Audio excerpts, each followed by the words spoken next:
They burst out laughing when they saw her rifle, a patched-together heap of scrap metal, looking like it was salvaged from a junkyard. Incredible. At the Nevada test range, where every soldier is armed with identical, state-of-the-art rifles, Mara Quinn became a laughingstock. She was cast aside, left with nothing but a broom, a few wind-logged notebooks, and a rifle no one would touch. But when million-dollar systems and elite snipers failed miserably against the desert wind, she stepped forward, quietly placing a sandbag on the ground. One bullet left the barrel. The sound of metal rang out, and from that moment, no one dared call her rifle scrap again. But that was only the first shot. The Mojave sun beat down on the barracks like a giant furnace. The air shimmered with heat rising from the cracked earth, as if the world itself trembled in a fever. In the long line of soldiers standing in perfect formation, gleaming uniformly under the harsh light, there was one exception. Mara Quinn stepped forward with steady strides, clutching a heavy, elongated case. No one needed to look to know what was inside. When the case snapped open, stifled laughter spread like wildfire through dry grass. Soldiers glanced at each other, some nudging elbows, others snorting, all directing mocking stares at the slight woman assembling the parts of a strange rifle. It was unlike anything they'd ever seen. The stock was faded, streaked with green, like something scavenged from a last-century hunting lodge. The joints were cobbled together with epoxy and bolted tightly, a makeshift repair job. The long, heavy barrel bore a dull, worn finish.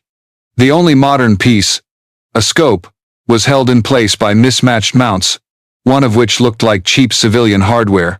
"What the hell is that thing?" a hoarse voice whispered from the ranks. Louder laughter erupted in response. In a base where uniformity was a matter of survival, her rifle was a stain, a discordant note in the military's disciplined chorus.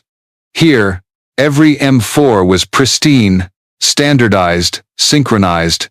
Every boot was polished to a mirror shine. Anything different was a threat. And Mara Quinn, with her scrap heap rifle, was the embodiment of difference. She didn't respond to the laughter. Not a frown, not a word of defense. Her calloused fingers glided along the rifle's body, as if touching an old friend.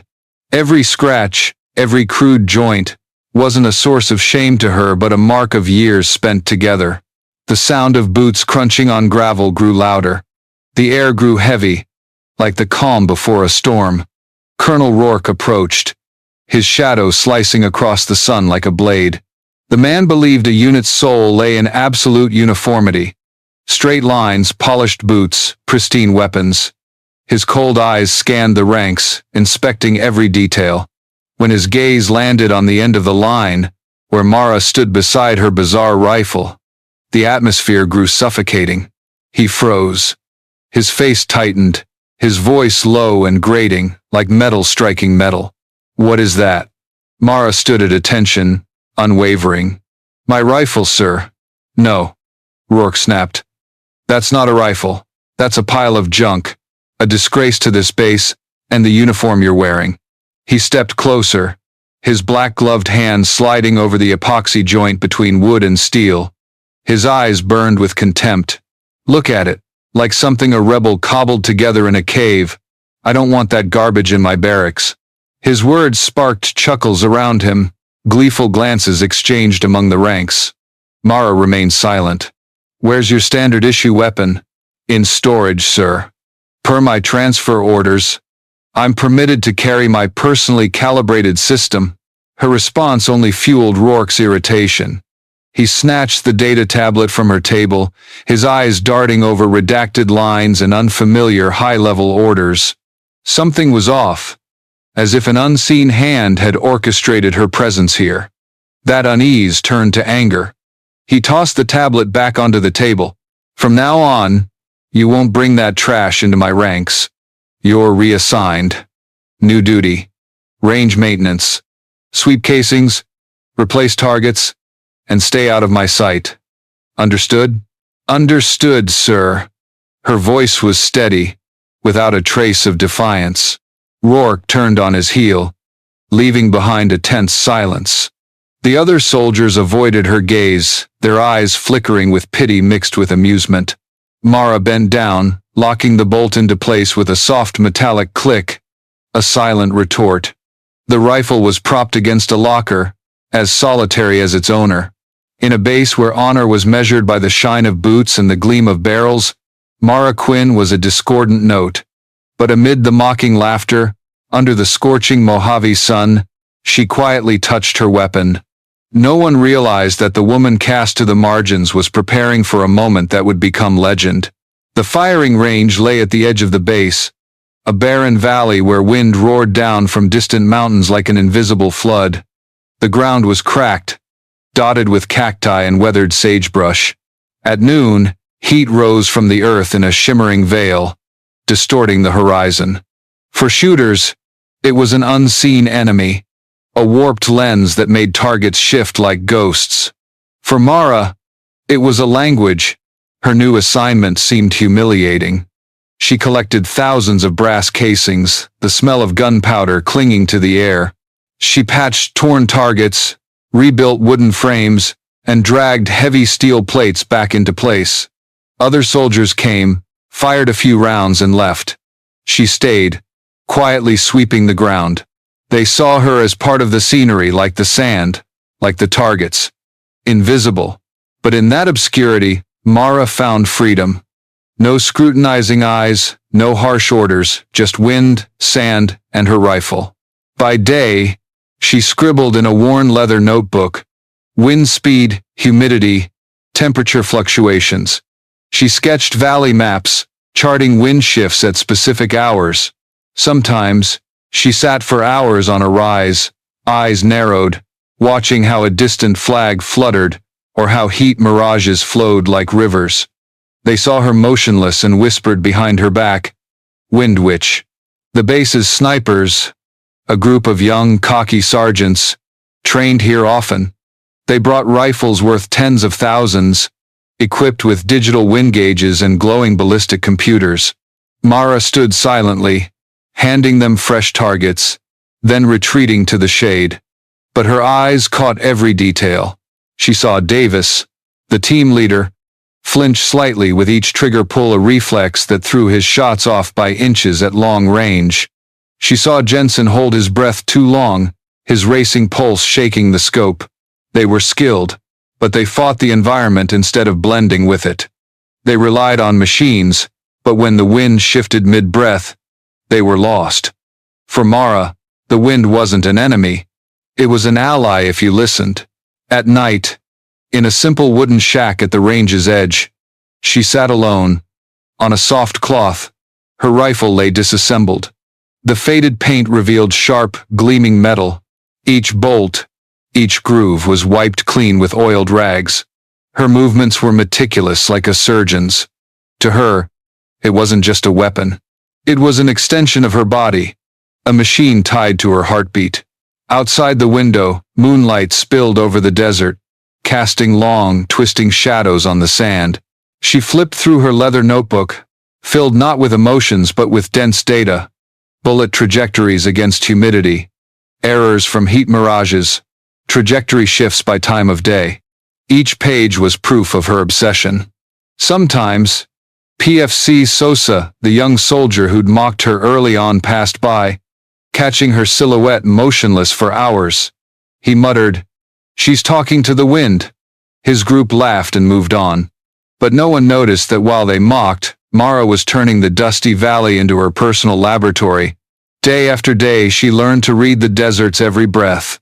Winds curled down from the mountains in the morning, spiraling upward by afternoon. Temperatures dropped sharply after sunset, altering air density. Each shift was memorized, like a musician learning notes. To others, the range was just a training ground. To her, it was an unfinished symphony, awaiting a conductor's hand. Mara rarely spoke, never explained. She only observed and waited, because she knew, sooner or later, someone would need what they called her scrap.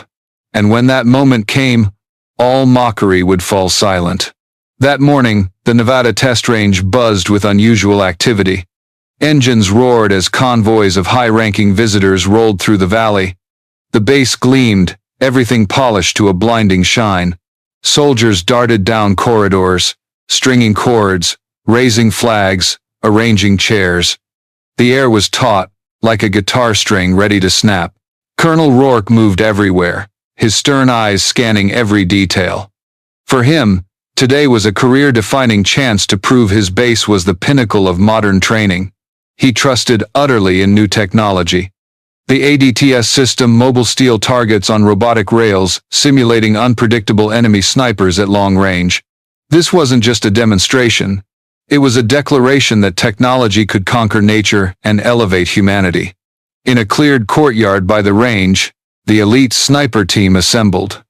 Their rifles, worth tens of thousands, rested on gleaming tripods, their advanced scopes catching the sunlight.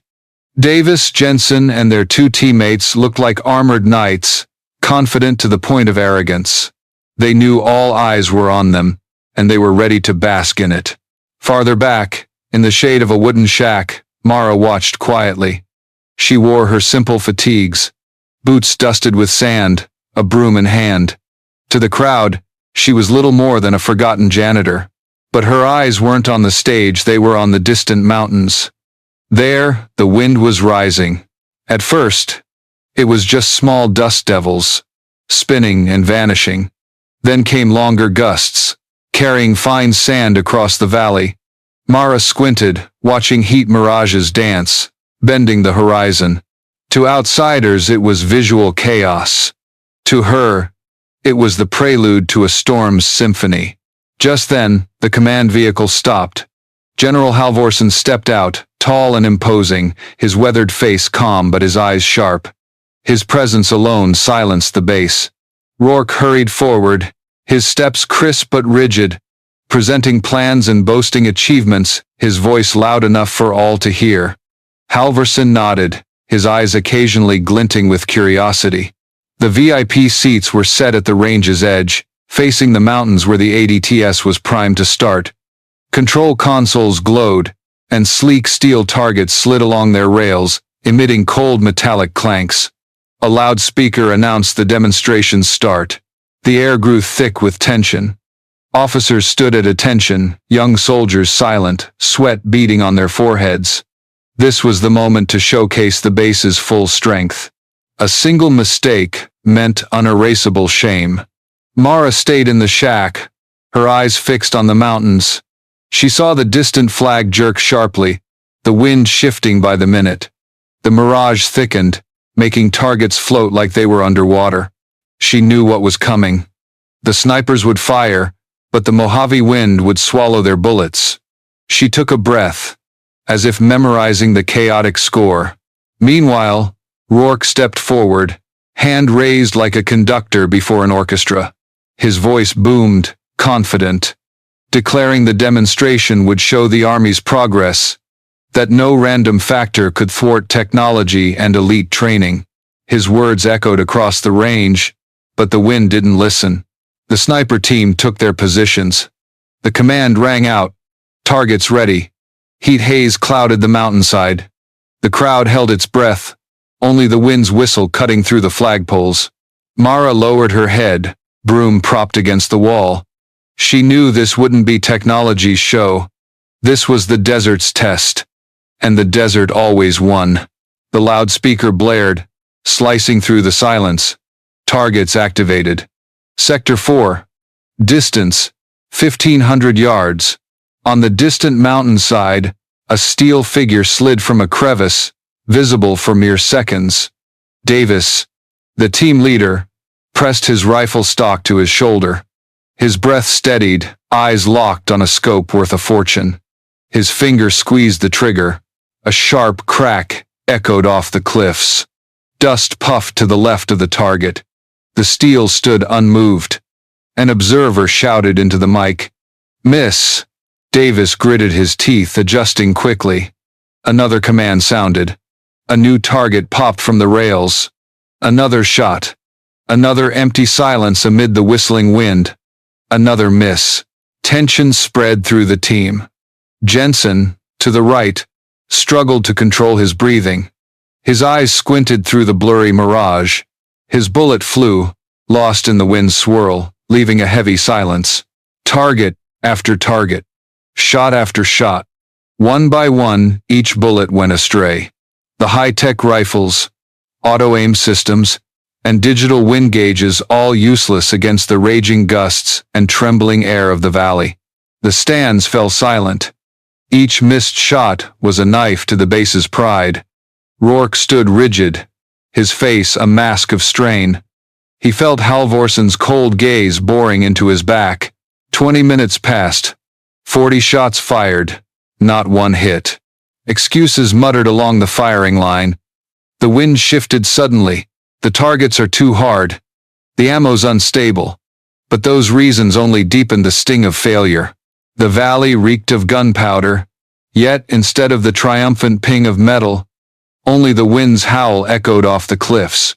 A showcase meant to be a technological triumph had become a farce. Halvorson said nothing. His silence weighed heavier than any reprimand. His eyes fixed on the snipers lowering their rifles. Drenched in sweat, shoulders slumped.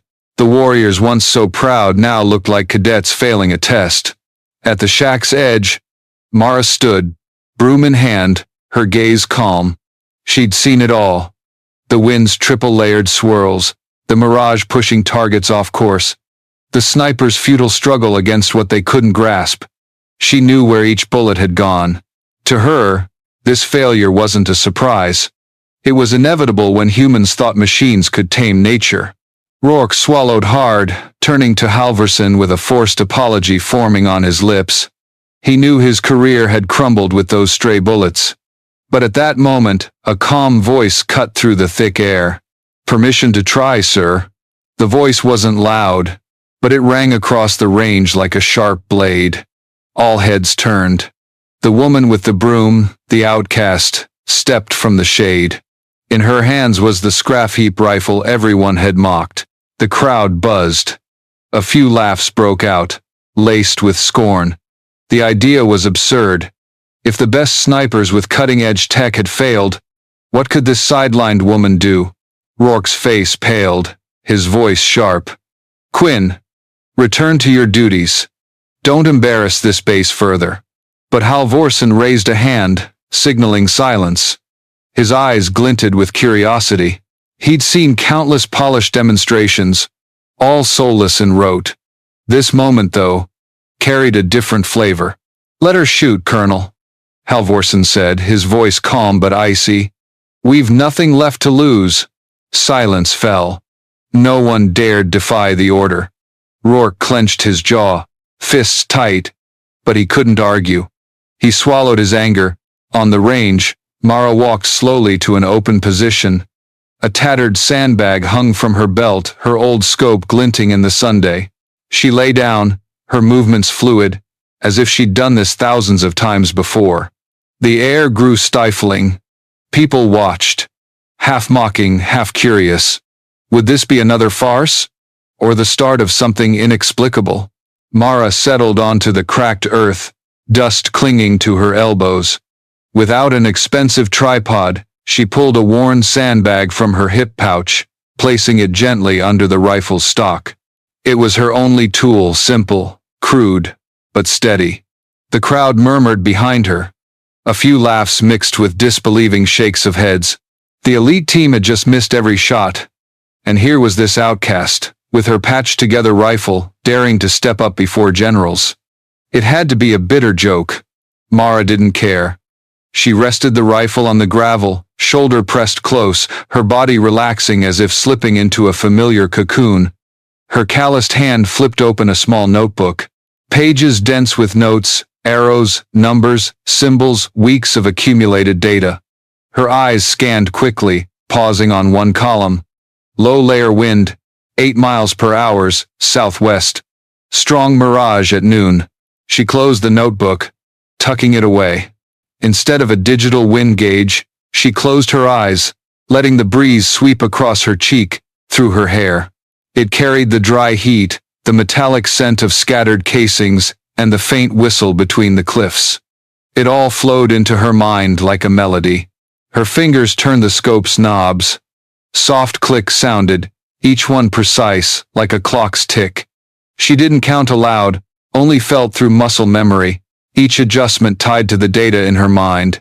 When everything aligned, she stopped. Before her, the mountainside shimmered in the mirage. A steel target popped out, standing still at 1,510 yards. It would be visible for only seconds. Mara pressed her eye to the scope. She inhaled, exhaled halfway, and held the rest. The world shrank to an invisible line between the barrel and the tiny steel plate. Her body sank into absolute stillness. No wind, no voices, just the steady beat of her heart in her chest. Her finger grazed the trigger. The shot rang out, clean, not as thunderous as the heavy rifles of the sniper team. The sound blended with the wind, almost vanishing. The bullet crossed the valley in 3.5 seconds, an eternity. Then it hit. A faint ping, but it echoed like a church bell across the desert. The crowd froze. Every eye locked on the target, which had visibly shuddered. The observer, peering through high-powered binoculars, could barely believe it. His voice cracked over the mic. Hit confirmed. Dead center. In that moment, no one moved. The wind still howled, sand still swirled. But the people were as still as stone. The soldiers who'd mocked her now gaped. Davis stared at his high-tech rifle as if it had betrayed him. Sosa swallowed hard, his mocking memories now a shameful stain. Rourke stood petrified, his face ashen. He'd called it junk, banished its owner from the ranks. Now, one shot, in front of General Halverson, had torn apart every word of scorn. Halverson said nothing, but the corner of his mouth twitched upward. He'd anticipated failure, but no one expected this moment. Amid technology's collapse, a woman with a cobbled-together rifle had proven her mettle. Mara didn't look at anyone. She quietly worked the bolt, the casing ejecting with a soft clink.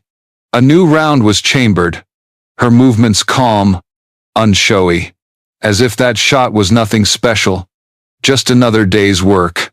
The crowd began to whisper, but the tone had changed. No more mockery, only confused murmurs. How did she do that? No bipod, no wind gauge, and a perfect hit on the first try? High above, the base's flag fluttered in the desert wind. Mara glanced at it, her eyes quiet. She knew that shot was just the beginning. Greater challenges lay ahead. The ping still echoed in everyone's minds when Rourke strode forward. His eyes darkened, anger pulsing in the veins at his temples. The crowd was still reeling when his voice cut through, dry and dripping with sarcasm. Just a lucky shot. His words fell like a blade, trying to cleave the truth before them. But no one laughed along. The soldiers who'd mocked her now stood silent, their eyes wavering between awe and unease. Davis swallowed hard. Jensen looked down. Only Rourke clung to the fragile belief that his pride hadn't crumbled. He pointed to the distant mountains, where sunlight glinted off a tiny, rusted steel plate, 10x, 10 inches, once used for geological surveys and long forgotten. From here, it was a mere speck amid the swirling mirage. You see that? Rourke growled. 2,000 yards, over a mile. He turned to Halverson, his voice loud enough for the base to hear. One shot proves nothing. If she wants to convince us, let her do this. 10 shots in a row. All hits. A wave of murmurs swept through the crowd. 2,000 yards beyond the range of most. Even in ideal conditions, hitting once was rare. Here, with the Mojave wind screaming and the mirage thick, a bullet would fly for over 3.5 seconds through turbulent air. 10 consecutive hits wasn't just hard. It was impossible. Some soldiers shook their heads. This will destroy her, Davis whispered. Jensen muttered, even we, with the best rifles, couldn't do it. But Mara didn't react. She only gripped her rifle lightly, her gaze steady. In her silence was something undeniable. The calm of someone who'd faced the impossible before, and knew it wasn't entirely so. Halvorsen narrowed his eyes, watching the scene with unusual calm. He nodded slightly to an aide. Moments later, a tablet was handed to Rourke. "Sir, her file's been declassified," the captain whispered. Rourke frowned, scanning the screen. The name hit him like a jolt. Mara Quinn call sign. Wraith. His heart raced. The next lines cut like knives through his pride. Covert sniper for a classified program. Impossible assassination missions. Border crossings without a trace. Shots recorded as legendary in Special Forces circles. And that scrap heap rifle, not a patchwork mess, but Reaper. A weapon she'd built and refined over 15 years. A companion in dozens of operations. Rourke froze. He suddenly felt like a fool who'd handed a broom to a master artist, then berated her for not marching in step. But instead of admitting it, he tucked the tablet into his chest, fists clenched. Because, before the entire unit, he'd issued a challenge. And now, that challenge would decide everything. Mara looked up, her eyes quietly meeting his. No arrogance, no resentment, just a steady gaze. She didn't agree or refuse. Instead, she silently placed the first bullet on the dusty mat, accepting the game with action. The Mojave wind howled, kicking up sand, snapping the base's flag. The crowd held its breath. A challenge had been set, bold and brutal, and no one could take it back. The Mojave Desert fell silent for a moment. The wind still roared, the sand still swirled, but all eyes were drawn to the figure lying prone on the dusty ground. Mara set her rifle before her, her movements so deliberate they seemed almost sacred. She opened her canvas pouch, pulling out a single bullet, longer and heavier than standard. Its tip gleamed faintly, the casing marked with tiny symbols only she understood. This wasn't armory stock. These were rounds she'd carried, each one calibrated, each grain of powder measured with the obsession of someone who'd lived with trajectories for years. She set the bullet aside, then lined up 9 more in a neat row on the dusty mat. Beside her, the leather notebook lay open. Pages dense with notes. Wind patterns, numbers for elevation, pressure, humidity. Mara scanned them, her finger pausing on a complex chart. She memorized it, then closed the book. Her right hand slowly turned the scope's knobs. Each soft click rang clear in the tense air. 1, 2, 10, 20.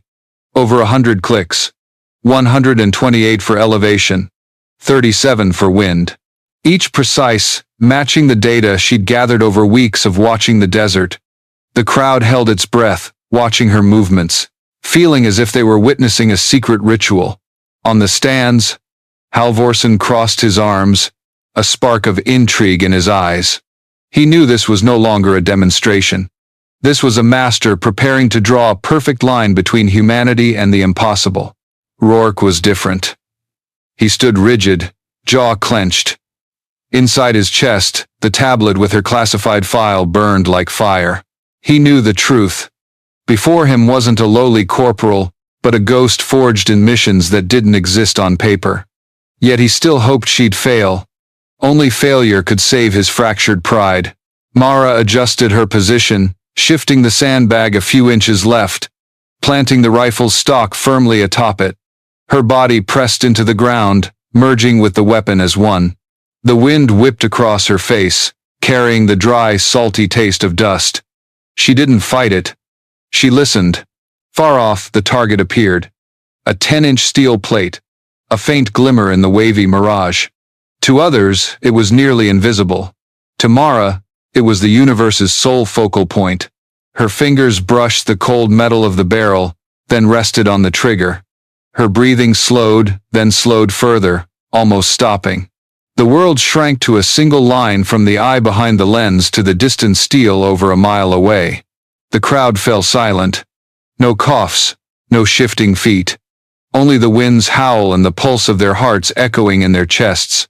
Halvorsen leaned forward slightly, as if to hear each motion clearly.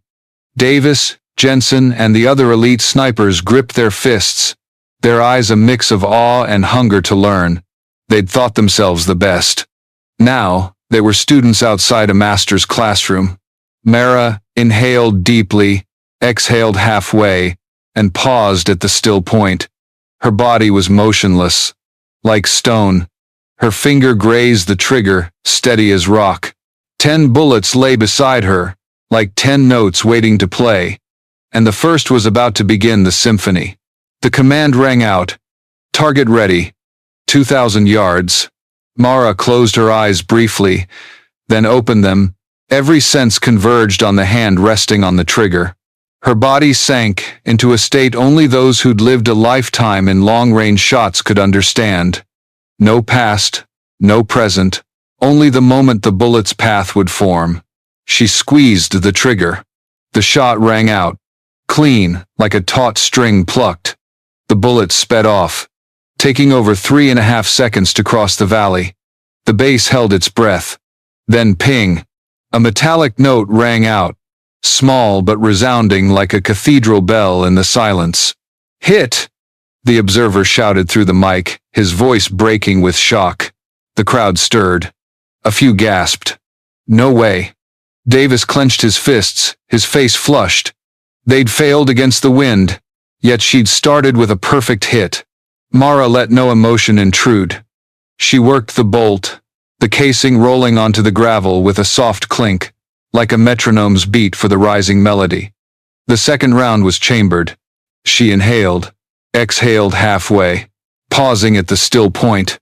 The second shot fired. 3.5 seconds passed. Ping. Another hit. The air shifted. Just 2 shots, but the myth of luck was shattered.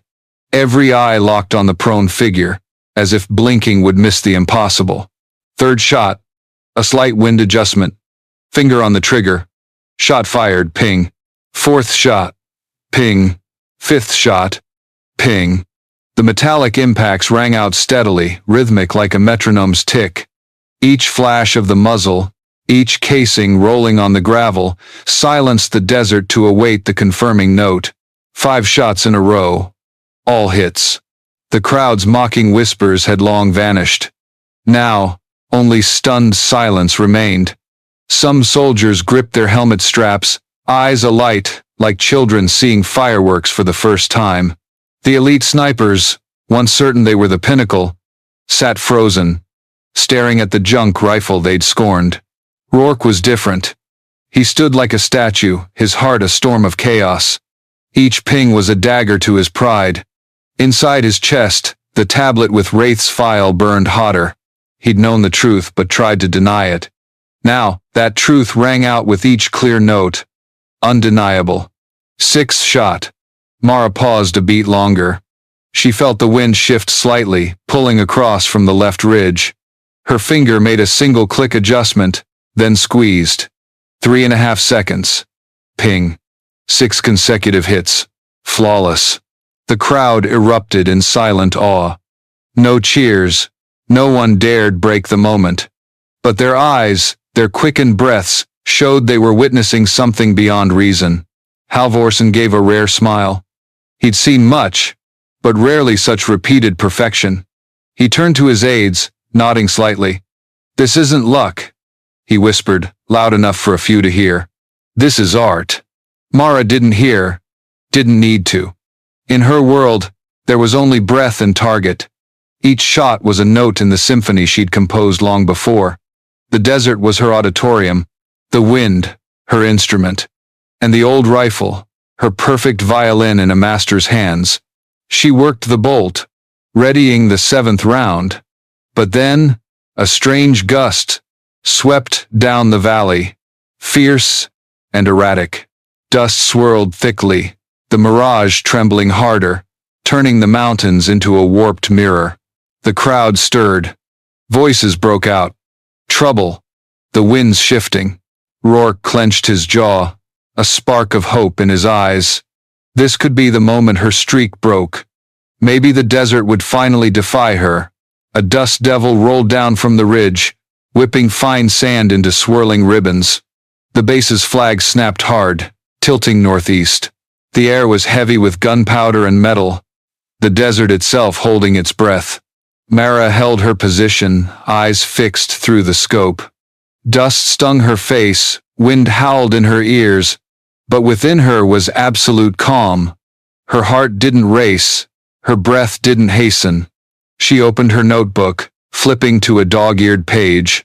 There, in smudged ink, when the wind loses rhythm, find the gap in the chaos. She pressed her lips, closed the book. The final bullet lay ready on the dusty mat. Her fingers lifted it, sliding it into the chamber. The bolt locked forward, a soft metallic click like a sealed vault. Mara waited. The wind roared, dust flew, then briefly stilled in a fleeting moment. In that instant, the desert paused with her. She inhaled, exhaled halfway. Her finger squeezed. The shot rang out, clean and dry. The bullet launched, small and alone, threading through the storm. It slipped through a gap between gusts, like a bird darting through a cage's bars. 3.5 seconds stretched endlessly. Then ping. The sound tore through the air. The metal rang clear, echoing across the valley. 10 shots. 10 hits. A perfect streak. The crowd stood frozen. For seconds no one breathed, no one moved. Then a collective inhale broke the silence. Mockery was long gone, replaced by stunned awe, then pure respect. Halvorsen was the first to break the silence. He nodded slightly, his weathered eyes gleaming with admiration. "Perfect," he whispered. Rourke stepped forward, each step heavy, as if sinking into the sand. He stopped before Mara, looking at the woman he'd sent to sweep casings. His own insults echoed in his mind like twisting knives. But now, before him, wasn't a subordinate. This was a living legend. Slowly, he raised his hand, trembling slightly but deliberate. A salute. Crisp. Not for a subordinate, but for greatness. The silence shattered. Davis and Jensen stood at attention, saluting. Then the sniper team. Then every soldier, one by one. A wave spread across the range, all saluting the woman on the sand. Mara saved her rifle, stood slowly, and returned Rourke's salute. Her movements calm, dignified. Her face showed no emotion, but her stillness carried more weight than 1,000 words. The entire base, one by one, bowed in acknowledgement. No more junk, no more bullet sweeper. Only Wraith, the ghost of the Mojave, who'd turned the impossible into reality. That night, the story spread like a sandstorm. Whispers filled the tents, the mess hall, even the radio waves. She hit 10 shots in a row at 2,000 yards, through a dust storm. No one spoke loudly, as if afraid to break the sanctity. But all knew. They'd witnessed a legend born. Night fell over the Nevada test range. The desert lay silent, like a vast graveyard, with only the wind's soft whistle through the low tents. Moonlight spilled across the sand, reflecting like water but cold and dry. In a narrow armory at the base's edge, a weak yellow lamp cast light on scarred metal walls. Mara sat alone at an old wooden table, her disassembled rifle before her. The barrel lay apart, its metal gleaming under oil. The scope mounts, wooden stock and bolt, each piece scattered like the bones of a mythical creature. Her hands moved slowly, patiently. A soft cloth glided over each steel surface, picking up tiny grains of sand. She wasn't rushed, nor seeking calm. This was a ritual, like a priest polishing a relic, a way to hold on to her essence. Outside, the whispers never stopped. In the mess hall, in common areas, the story was already legend within hours. She hit 10 shots, 2,000 yards, in a dust storm. All perfect. The tales grew, embellished, more vivid than reality. The young soldier who'd mocked her now spoke as if he'd seen every detail, though he'd been shielding his face from the sand. The base simmered like a hidden fire. But in the armory, Mara heard nothing but the rustle of her cloth and her steady breath. The wooden door creaked open. A shadow stretched long under the moonlight. It was PFC Sosa, the young soldier who'd laughed at her on her first day. In his hands was a tray of hot food and a full canteen. He stood silent for a moment, unsure of words. His eyes traced the rifle's parts on the table, then settled on Mara. For a moment, the memory of his mockery flooded back, leaving him awkward. Finally, he set the tray on another table. The metal clinked softly, then fell silent. No apology, no praise. Just a small, almost imperceptible nod, a simple gesture, heavy with respect. Mara looked up, her gaze quiet. She said nothing. She nodded back, then resumed wiping her rifle. Sosa turned, stepping out, his silhouette blending into the silver moonlight. In the small room, Mara touched the barrel, her mind replaying thousands of memories. Freezing nights on mountains, endless hours of waiting, moments when a life hung in a single breath. The rifle wasn't a weapon.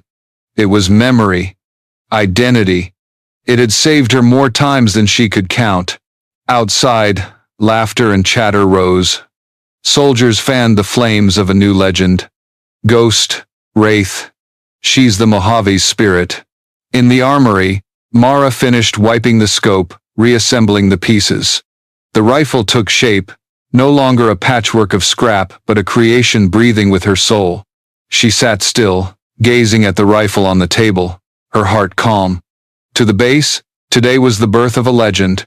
To her, it was just a job well done. The night deepened. The barracks settled into sleep after the chaotic day. Scattered yellow lamps glowed faintly on the sand, casting shadows of low tents. Far off, an old fan hummed, blending with the desert wind's endless song. Mara stepped out of the armory, her cleaned and reassembled rifle slung over her shoulder. The courtyard was empty.